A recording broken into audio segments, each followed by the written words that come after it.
So, Apple just concluded their latest Apple event, and here are the most important updates to take note of. 4 new products were announced: the Apple Watch Series 9, the Apple Watch Ultra 2, iPhone 15 and iPhone 15 Pro.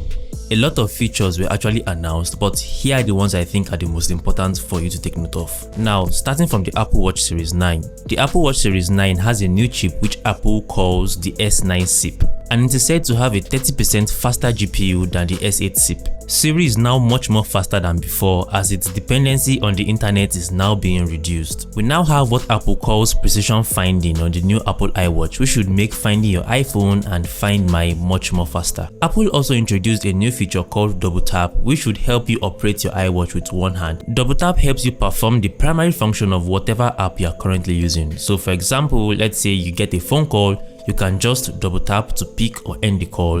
If you are on the clock app, you can double tap to start a timer. You can also double tap to record a voice memo. Very cool. Apple aims to create 100% sustainable products, so they finally gotten rid of leather and will no longer be producing leather straps or leather phone cases again. A new material called fine woven has been invented to replace leather. Apple also collaborated with Nike and Hermes to produce new straps for the new Apple iWatch. Now let's move over to the iPhone 15. The iPhone 15 has a brighter display that can go as bright as 2000 nits, and the iPhone 15 comes in new colors. The iPhone 15 has a 48 megapixel camera with a 2x telephoto capability. It also has continuous zoom, so whenever you change your lens, the object actually remains in frame. With iPhone 15, you no longer have to switch to portrait mode, as your phone automatically detects when someone or an object or even pets are in frame, and it automatically saves the portrait information so that the portrait information can actually be edited after the picture has been taken.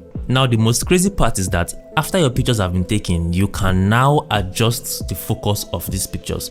So for example, let's say I took a picture where my hand is in focus and my face is out of focus. I can actually edit that after taking the picture and then put my face in focus and make my hand out of focus. Finally, the iPhone 15 now has USB-C ports. Now let's move over to the iPhone 15 Pro.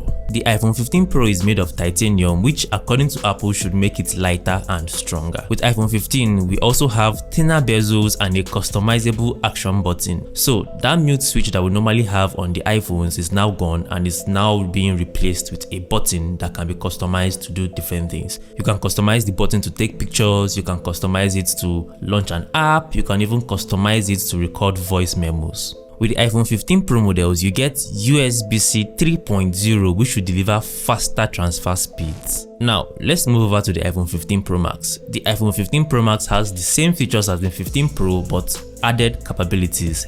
I guess that's the reason why Apple calls it Max, or let's say Pro Max. The iPhone 15 Pro Max is equipped with a 5x optical zoom and a 120mm focal length. That is crazy.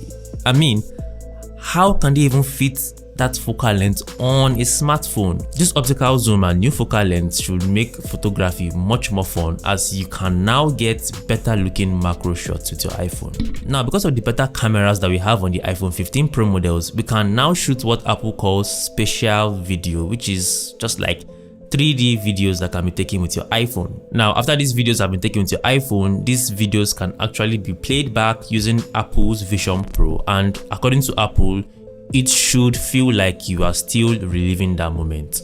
Pretty cool. Now, because the iPhone 15 Pro Max has better cameras, USB-C ports and USB 3.0, we can now record videos at 4K 60 frames per second to external drives. That is very cool. So this is just like a summary of the Apple event. I hope you found this video helpful. If you found this video helpful, feel free to hit that subscribe button, like the video so that it can be recommended to more people, and as usual, stick with me and let's keep ourselves in the techly manner. Cheers.